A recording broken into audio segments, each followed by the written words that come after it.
Alright, picking up where we left off in the notes, the next section is about what happens when magnetic fields and electric fields overlap. So, a couple units ago when we were talking about electrostatics, we talked about electric fields and how they're able to exert forces on charged particles. And more recently, we've been talking about how magnetic fields are able to do the same. So really, there's no reason why they can't operate in the same place and both be able to exert a charge on some kind of object. So if we want to figure out the total force, it's actually a lot easier than it sounds. So you want to calculate each force individually. So we'll say calculate the electric force first. Really, there's no order you have to do it in. Calculate the magnetic force. And then whatever you get out there, all you have to do is add them together.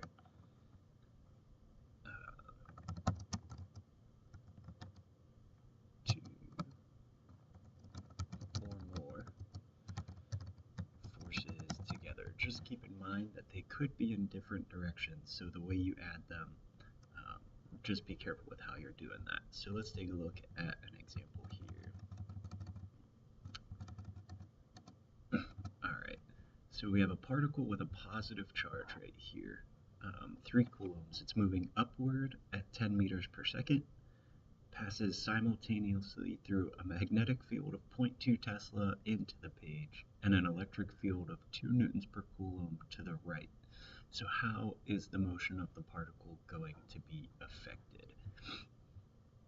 Alright, let's start out kind of picking out the things that we know here. So we know that Q, the charge of our particle, is 3 coulombs. We know it's moving at a speed of 10 meters per second.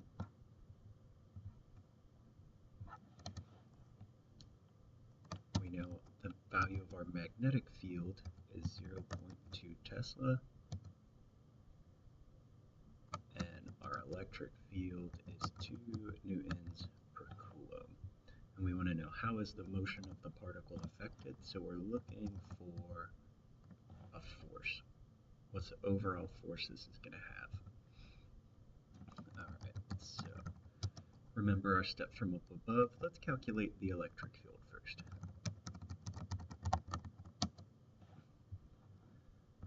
So you gotta go quite a ways back and remember that to find an electric force, F equals Q times E, charge times the value of the electric field.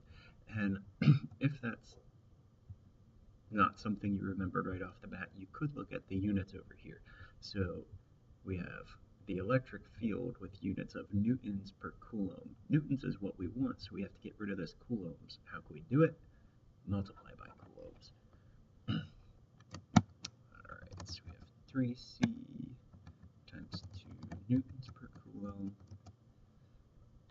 So overall we'll have 6 newtons from the electric force.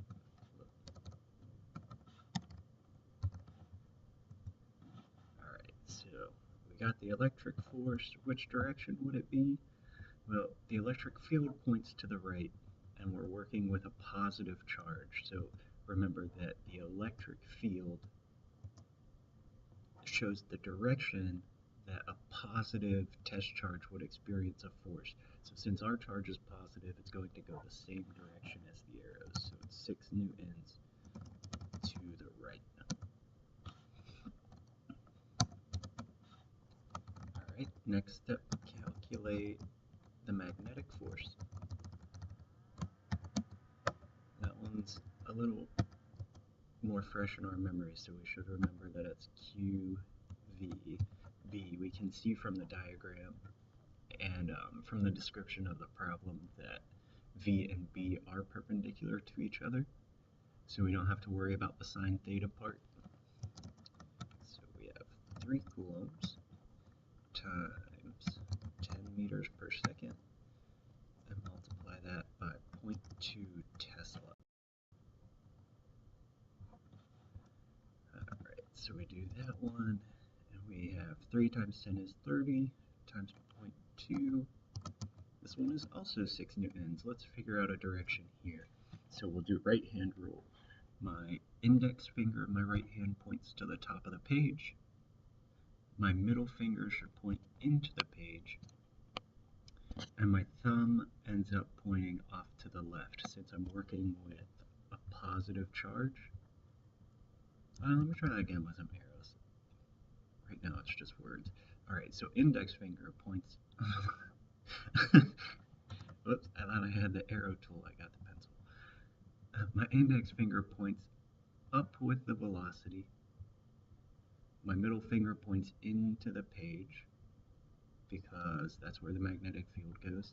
So my thumb ends up pointing off this way. Since I have a positive charge, then the right hand rule is actually correct. So the magnetic force is 6 newtons to the left. Alright, so to figure out the overall question, how's the motion of the particle affected, we need to determine the net force acting on the particle. Alright, so to get the net force, remember you just add up all the forces that you figured out. Since these right and left are on the same line, we don't have to worry about anything fancy. It's really just adding two numbers together. So we have 6 newtons to the right plus 6 newtons to the left. So left is the opposite of right, so we're going to throw in a negative here. 6 newtons plus negative 6 newtons, we get an overall net force of 0. So how's the motion of the particle affected? The forces cancel out, so it's not affected at all.